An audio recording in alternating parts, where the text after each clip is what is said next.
Que a graça e a paz esteja em cada coração. Você que está aí assistindo o nosso culto, na sua casa, que você venha ser abençoado pela presença do Senhor, porque eu te garanto que hoje a presença do Senhor chega na sua casa. Amém, amados?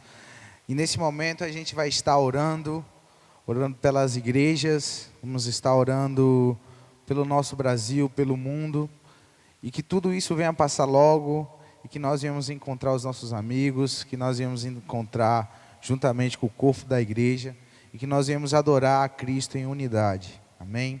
Então oremos ao Senhor. Deus, nós estamos aqui, ó Pai, iniciando mais um culto na Tua presença, para render graças ao Seu nome, para render louvores a Ti, Deus, porque só o Senhor é digno de toda honra e de toda glória e de todo louvor. Pai, nós estamos aqui na Tua casa, ó Deus, direcionando, ó Deus, um culto, ó Pai, que será transmitido, ó Pai, que está sendo transmitido agora, ó Deus. E Pai, eu te peço, Pai, que vidas venham ser tocadas, através dos louvores entoados, ó Pai, através da palavra, ó Deus. Que vidas venham ser transformadas, ó Pai, porque esse é um meio que a gente pode levar a Ti, a outros corações. Pai, eu te peço que o Senhor esteja abençoando, Senhor, a Igreja Batista Monte Sinai, cada membro, ó Deus, que está aí, ó Pai, assistindo, que está aí cultuando junto conosco, ó Pai. Esteja abençoando a sua família, ó Pai. Esteja abençoando os seus empregos, ó Deus. Esteja abençoando as suas vidas, ó Pai. Esteja protegendo eles, ó Deus, livrando eles de todo mal, livrando eles dessa pandemia, ó Pai. E Pai, nós te pedimos misericórdia. Misericórdia sobre o mundo, ó Deus. Que o Senhor venha nos livrar desse algo ruim, Deus. Pai, eu te agradeço por tudo, ó Deus. Eu te agradeço por mais um momento de estar na Tua presença. E te agradeço por cada pessoa que está assistindo esse culto, em nome de Jesus. Amém. Amém, glória a Deus. Eu vou pedir já os nossos amados irmãos que estejam abrindo as vossas Bíblias em Marcos 12, versículo 30. Vou repetir de novo, né? Para vocês procurarem aí, entendeu? Marcos 12, versículo 30. Amém? Vamos lá? Ame o Senhor, seu Deus, com todo o coração, com toda a alma, com toda a mente e com todas as forças. Que nesse momento difícil para a igreja, que nós venhamos amar o Senhor, literalmente, da mesma forma que Ele nos amou, que foi entregando o seu Filho para morrer numa cruz por nós. Qual pai que está aí assistindo daria o seu filho para morrer numa cruz por umas pessoas que você mesmo não conhece, nem eu conheço? Mas mesmo assim Deus nos amou, e que nós viemos amar Ele de tal força, de tal maneira, de tal mente, de tal coração, e que nós viemos louvar o Senhor cada dia mais. Então nós iremos louvar também o Senhor agora nesse momento, com o cantor cristão, firme nas promessas, nosso cantor 154, os irmãos estejam abrindo aí. Pega o seu cantor cristão, que é uma marca da Igreja Batista do mundo, quer guardar esses princípios. Vamos lá?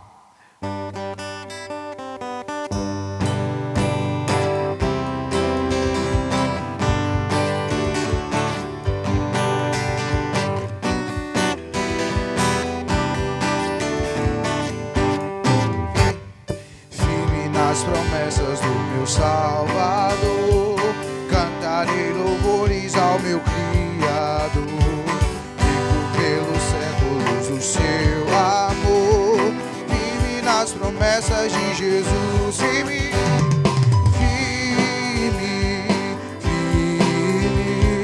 firme nas promessas de Jesus, meu mestre, firme, sim, firme nas promessas de Jesus. As promessas não irei falhar, vindo as tempestades a me condenar, pelo verbo eterno eu hei de trabalhar, firme nas promessas de Jesus, firme,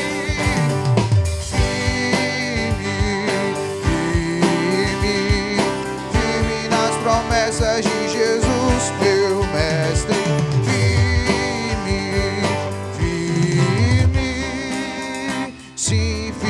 Nas promessas de Jesus, firme nas promessas de viver. sangue para mim. Plena liberdade gozarei sem fim. Firme nas promessas de Jesus. Firme, declare, vamos. Firme, firme, firme nas promessas de Jesus, meu mestre. Firme, firme, sim, firme nas promessas de Jesus. Firme nas promessas do Senhor Jesus.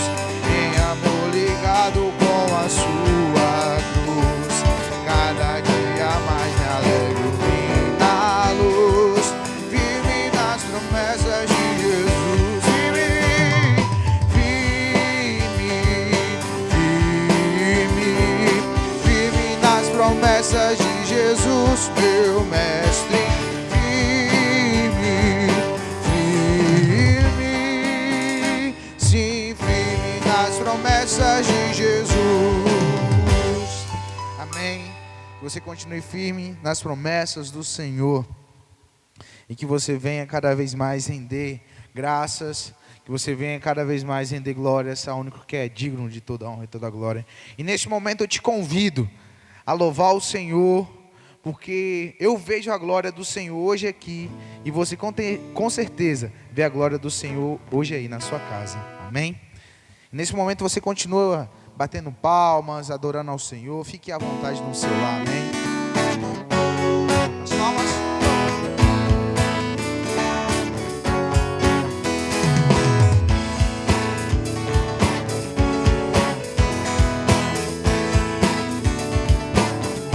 Eu vejo a glória. Eu vejo a glória do Senhor hoje aqui. A sua mão, seu poder sobre mim. Os céus abertos, hoje eu vou contemplar o amor deste lugar. Eu vejo a glória do Senhor hoje aqui. A sua mão, seu poder sobre mim. Os céus abertos, hoje eu vou contemplar o amor deste. Eu quero ver agora o seu poder, a sua glória inundando meu ser. Vou levantar as mãos, levanta sua mão aí e diga: vou louvar o seu nome, porque se o Senhor me tocar, eu quero ver agora o seu poder, a sua glória inundando meu ser. Vou levantar as mãos e vou receber. Vou louvar o seu nome, porque se o Senhor me tocar. As palmas.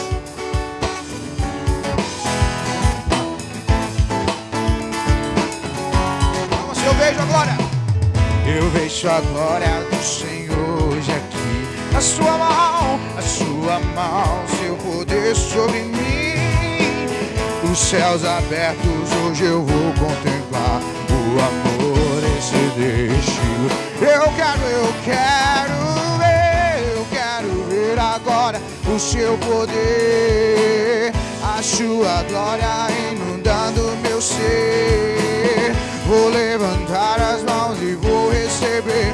Vou louvar o seu nome, porque se o Senhor me tocar, eu quero ver agora o seu poder, a sua glória inundando meu ser. Vou levantar as mãos e vou receber. Vou louvar o seu nome, porque se vou louvar o seu nome, porque sinto o Senhor. Vou louvar o seu nome, porque sinto o Senhor me tocar. O Senhor se faz presente na sua casa. Sinta Ele te tocando através da sua glória. E nesse momento, eu te peço que você feche os seus olhos aí na sua casa. Porque através de Jesus Cristo, a graça dele chegou até você. Você não merecia, eu não merecia. Mas Jesus Cristo se entregou numa cruz para que essa graça chegasse a você.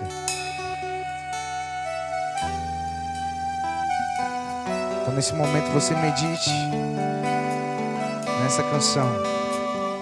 É uma canção que fala muito ao meu coração e vai falar ao seu coração. Me tem tomado em teus braços e me dado salvação. Teu amor tem derramado ao meu coração. Não sei como agradecer-te pelo que tens feito a mim. Eu só posso dar-te agora minha canção para dar-te graças,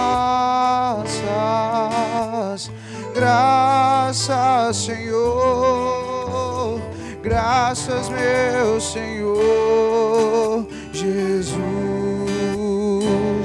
para dar-te graças, graças, Senhor, graças, meu Senhor Jesus. Numa cruz destes tua vida, entregaste tudo ali. Vida eterna conquistaste ao morrer. Por teu sangue tenho entrada em teu trono celestial. Posso entrar confiadamente diante a ti para dar-te graça, para dar-te graças, graças, Senhor, graças, meu Senhor Jesus, para dar-te graça, para dar-te graças, graças, Senhor, graças, meu Senhor Jesus, para dar-te graça, para dar-te graças, graças, Senhor, e graças, meu Senhor Jesus. Coloca a mão no seu coração e diga: para dar-te graças, graças, Senhor, e graças, meu Senhor Jesus.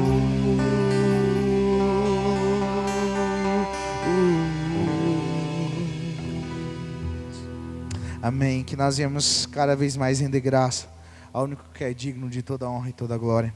E nesse momento é um momento oportuno, que é o momento da palavra do Senhor.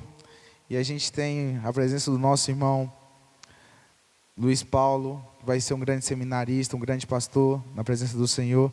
Então, meu irmão, sinta-se à vontade, convido a subir ao púlpito.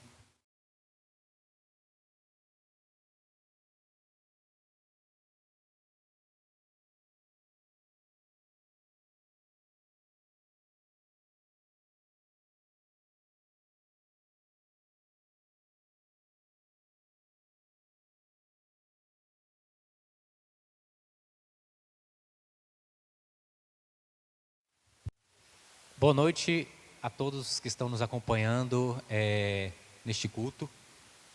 Desde já nós agradecemos à igreja pela oportunidade e agradecemos a todos os irmãos que estão nos acompanhando, e o nosso pedido é que o Senhor sempre esteja abençoando a cada um de vocês.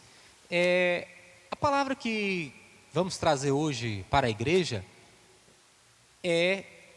está ali no livro de Isaías, no capítulo 22, do versículo 1 ao versículo 14. Cada um de vocês em suas casas, pegue as suas Bíblias para estar nos acompanhando. A versão que eu estarei lendo é da Nova Versão Internacional, a NVI. Se você não tiver, pegue a sua versão mesmo, porque tem algumas diferenças, mas o sentido é o mesmo. Então, eu irei ler a palavra do Senhor e vocês me acompanham aí nas suas casas. Capítulo 22 de Isaías, do 22, do 1 ao 14. Profecia contra Jerusalém.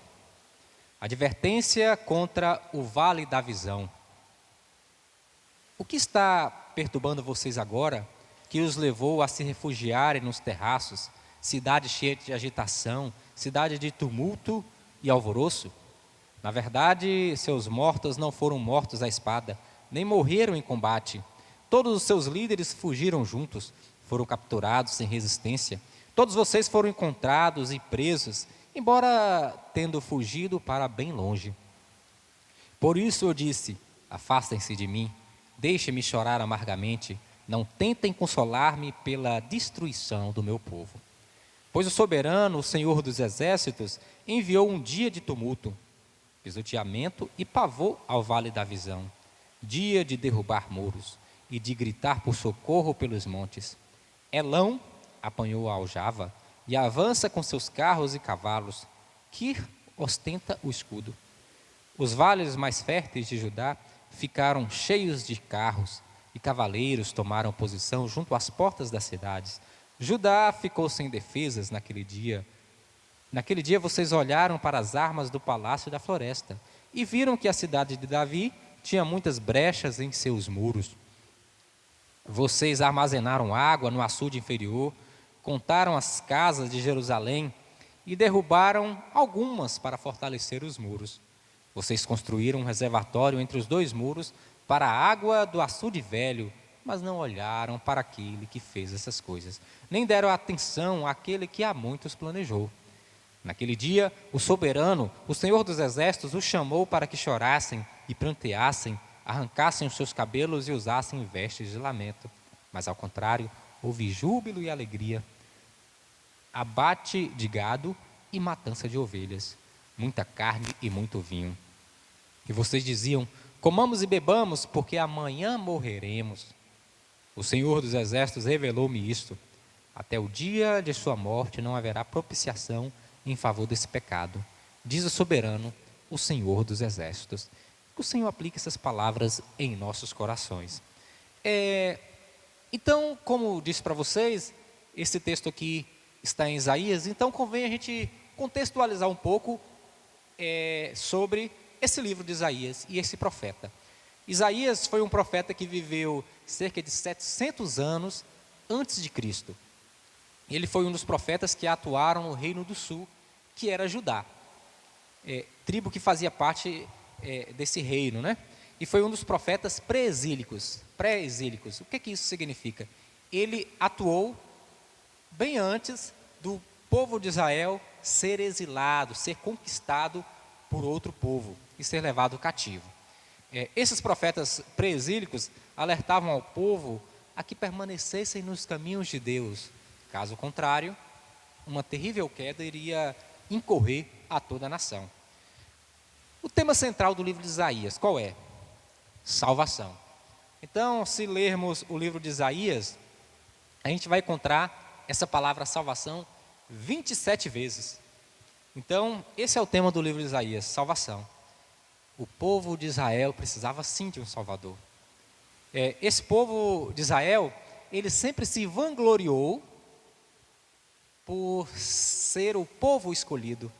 Então eles batiam no peito e diziam: olha, nós somos o povo de Deus. E acabavam muitas vezes caindo no pecado da soberba, no pecado do orgulho.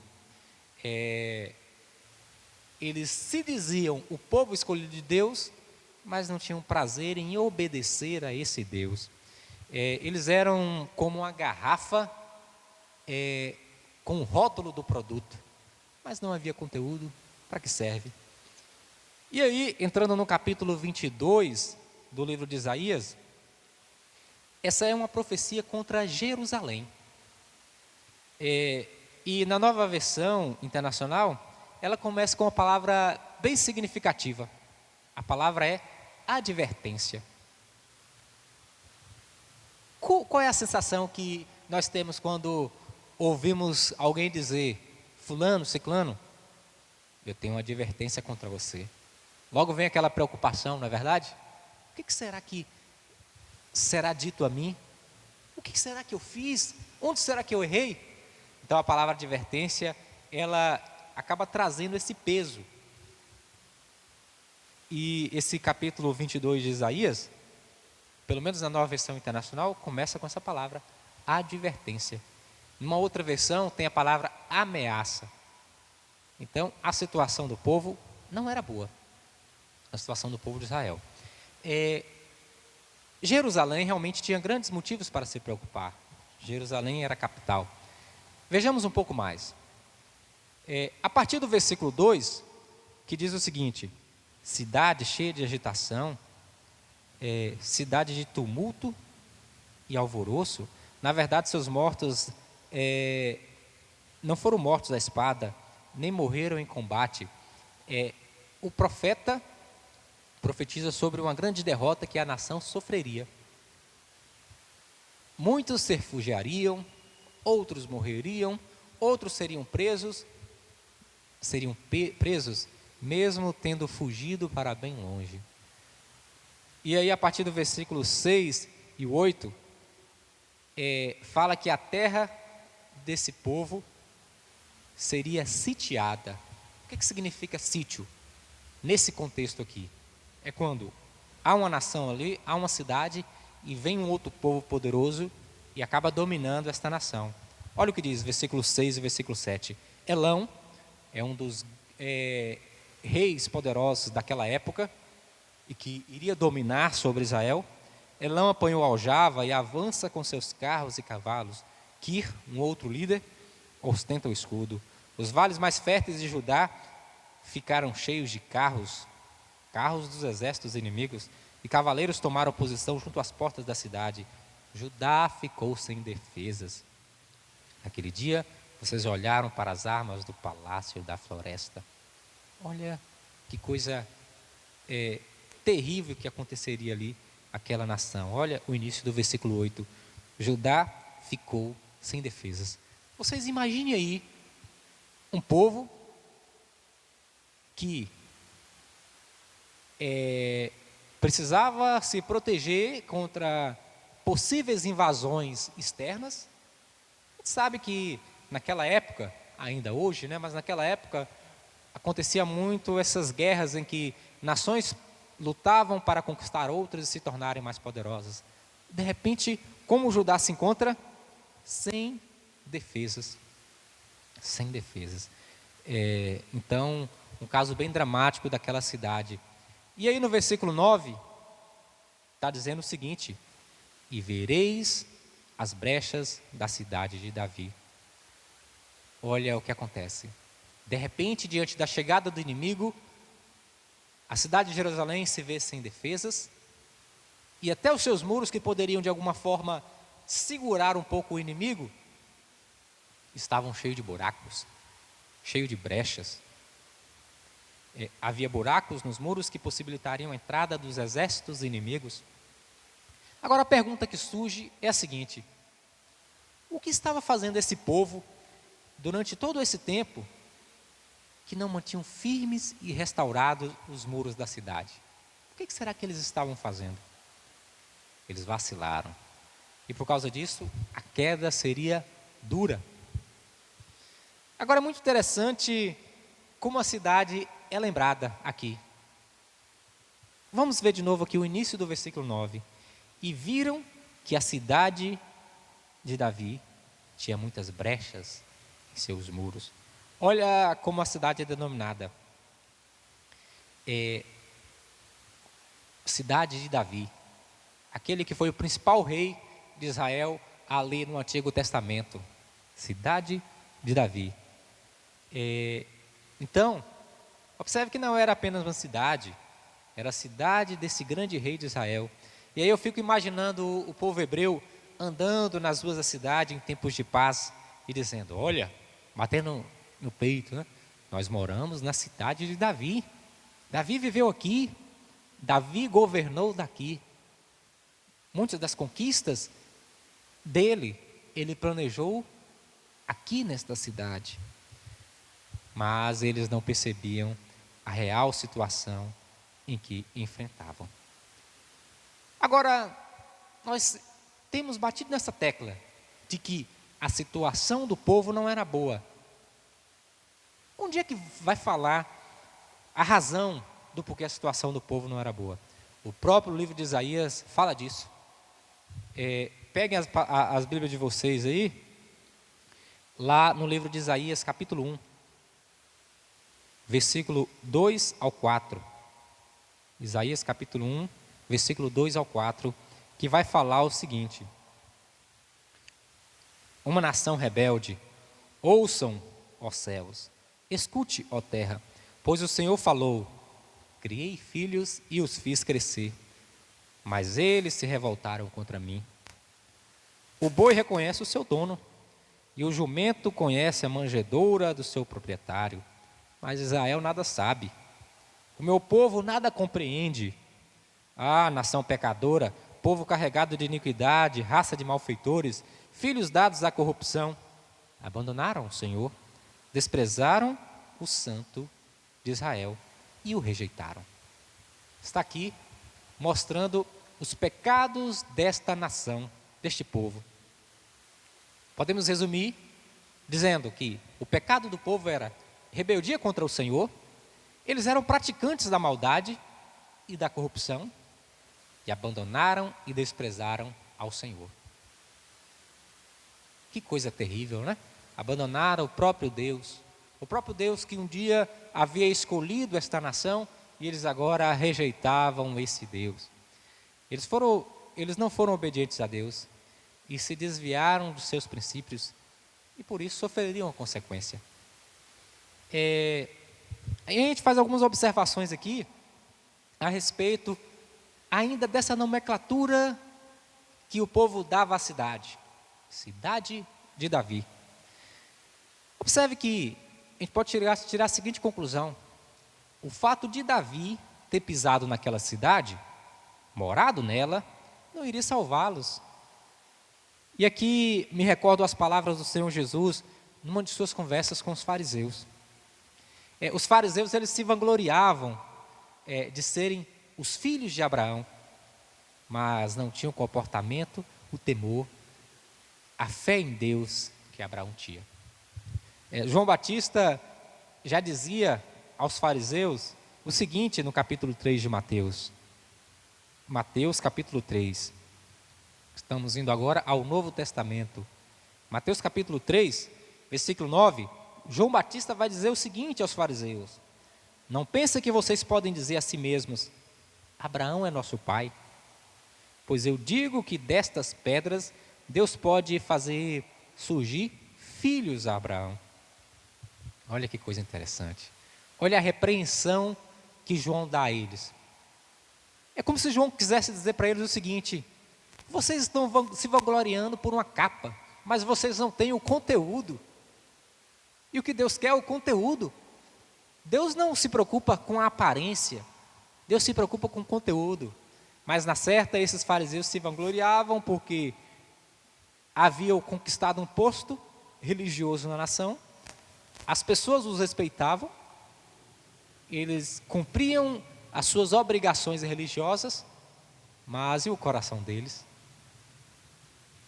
Eram como sepulcros caiados, estavam mortos por dentro. Então, da mesma forma, aqueles que eram concidadãos de Davi, viviam na mesma cidade que um dia Davi viveu, mas eles não se comportavam como Davi, não obedeciam a Deus como Davi, não temiam a Deus como Davi. E aí, a gente já vai aprendendo uma coisa aqui muito importante. Deus, Ele não se preocupa com uma aparência de piedade.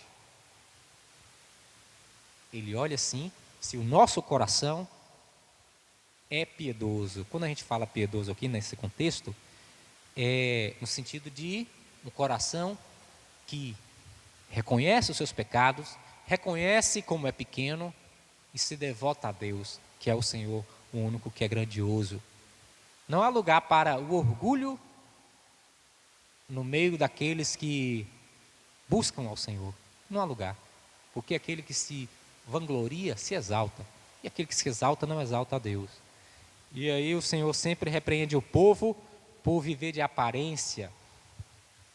Somos da cidade de Davi, mas e a vida de vocês? E a fé de vocês? E a postura de vocês diante de Deus é como a de Davi? E aí nós temos o versículo 11,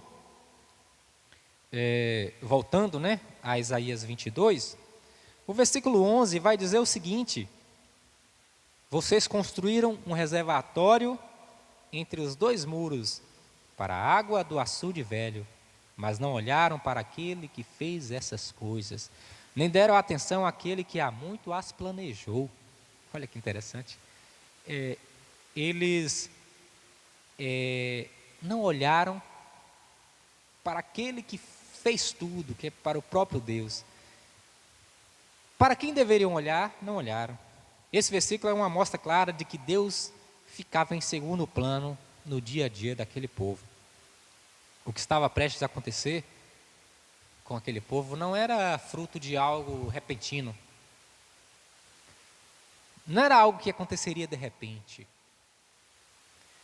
O povo foi dia a dia, mês a mês, ano a ano, se desviando de Deus e encarando isso como algo natural.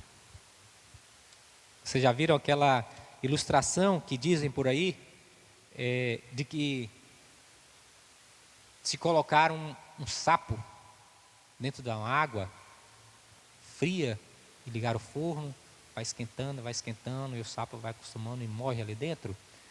Mais ou menos estava acontecendo isso com o povo. O povo foi se afastando de Deus e aceitando isso como normal, foi se afastando e aceitando isso como normal, e se afastando, e de repente estavam bem distantes de Deus. E aí a gente não falou das brechas no muro? Aquelas brechas que foram encontradas nos muros de Jerusalém não surgiram de repente.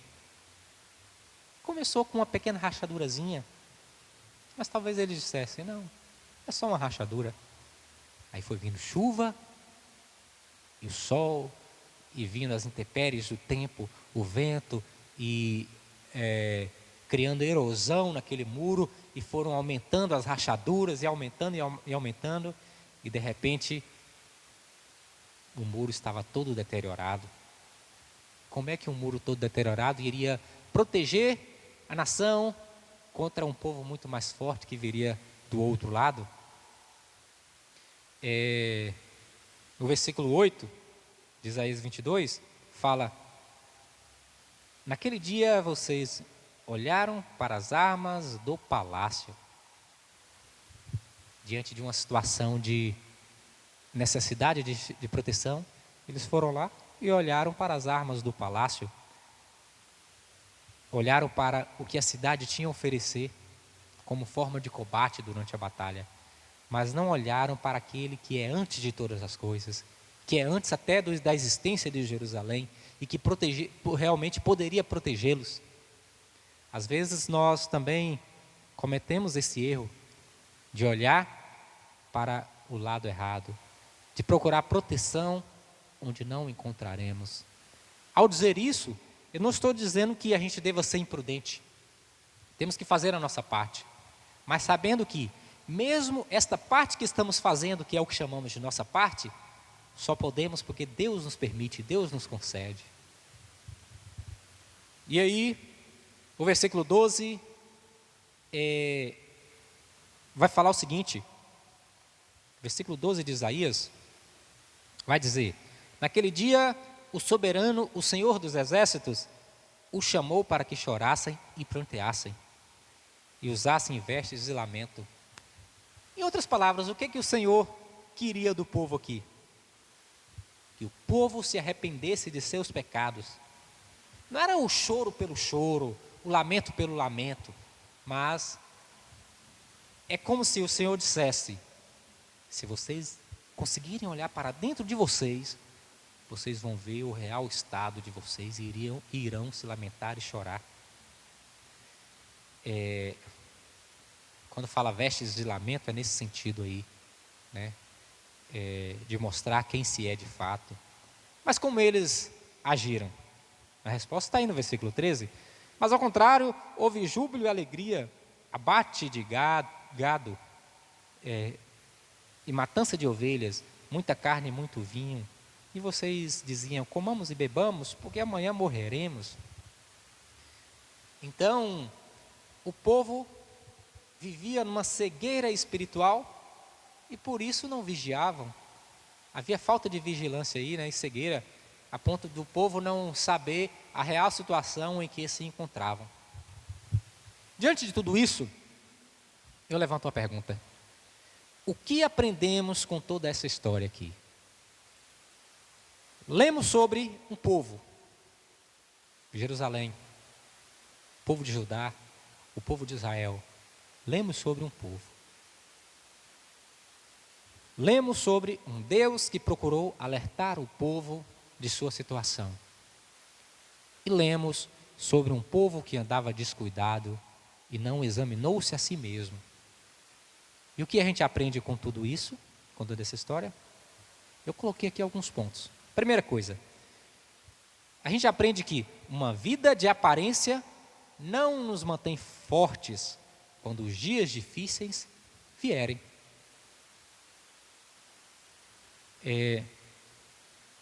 Quando chegar os dias difíceis, o que vai contar é aquilo que construímos.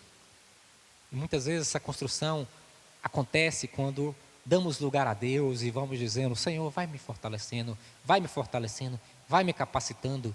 E aí a gente busca no Senhor, a gente se apega ao Senhor e aí Ele nos fortalece.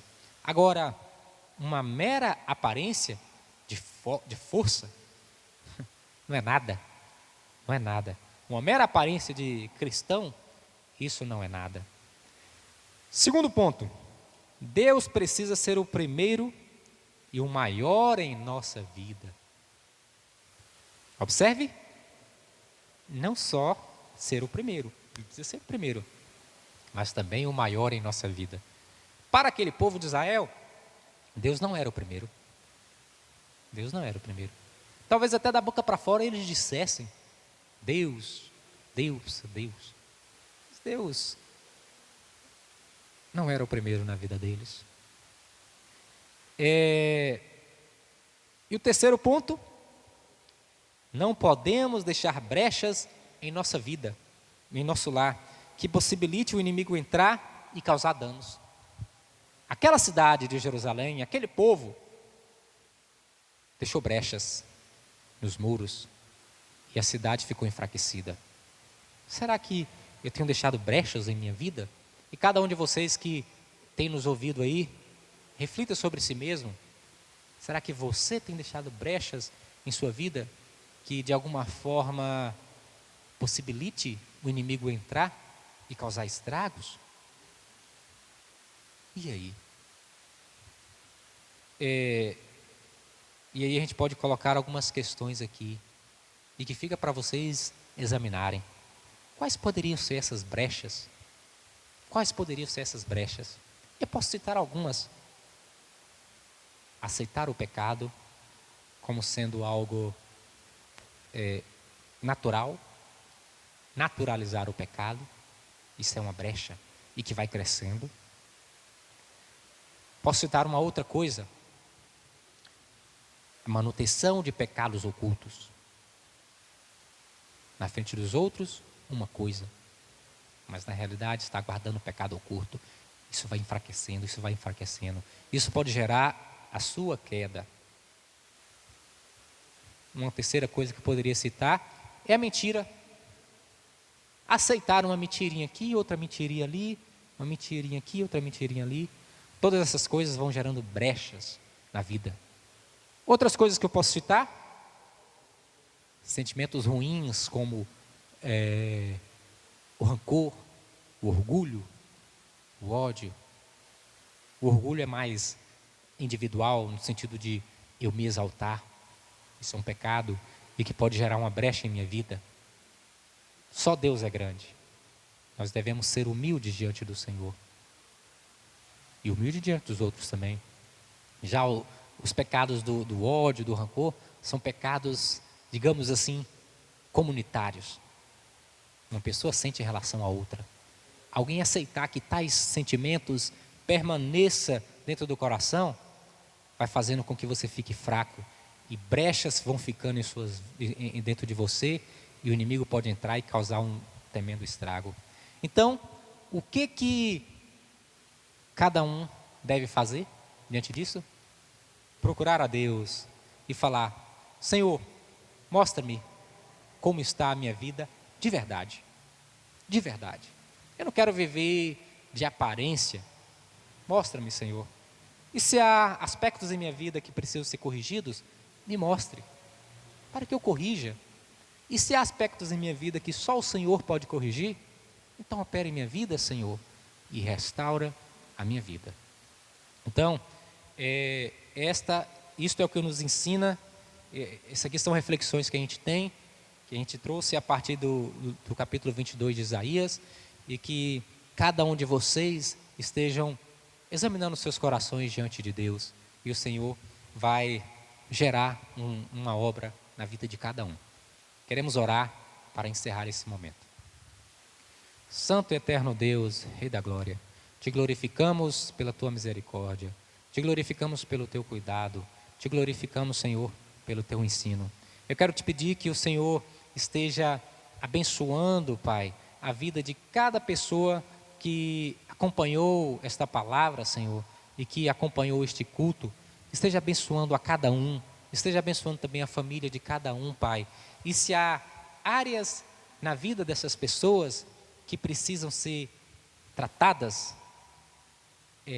saradas e restauradas, eu peço ao Senhor que esteja operando na vida de cada uma dessas pessoas, Senhor, e sarando aqueles que precisam ser sarados, curando aqueles que precisam ser sarados, Pai, gerando restauração na vida de cada pessoa que está nos ouvindo, Pai. Queremos te pedir que o Senhor esteja abençoando também esta nação, o Brasil, Senhor, esteja nos ajudando diante dessa situação atual que tem assolado o nosso país, Senhor, que é por causa da pandemia do coronavírus, Senhor. Esteja dando sabedoria aos nossos governantes, Pai, para que saibam lidar com isso, Senhor, para que tenham uma postura correta e que quando eles tiverem de exercer alguma medida, que façam isso pensando no bem da população, Senhor. Queremos te pedir que o Senhor nos perdoe por todos os nossos pecados, Pai. Em nome do Senhor Jesus Cristo, que oramos a Ti, Senhor. Amém. Então, agradecemos a oportunidade da igreja. Amém?